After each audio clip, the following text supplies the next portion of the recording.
Hi guys! So ngayon, pauwi na ako galing sa kaingin namin guys. So yun, magdaan na tayo. Ay, medyo madilim-dilim na guys, no?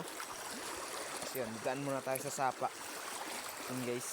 So, ang kinaganda lang na dito sa amin guys, pag hapon is kanyo yung kalawakan. Yes, alright. Outfit check. So yun, doon pala kami galing doon. Yung kaingin namin. Medyo malaylay pa guys. So yung mga magulang ko doon pa sa uli. So nauna na ako kasi walang ilaw mamaya. So yun na sila. Hindi pala yan. Kala ko yun na.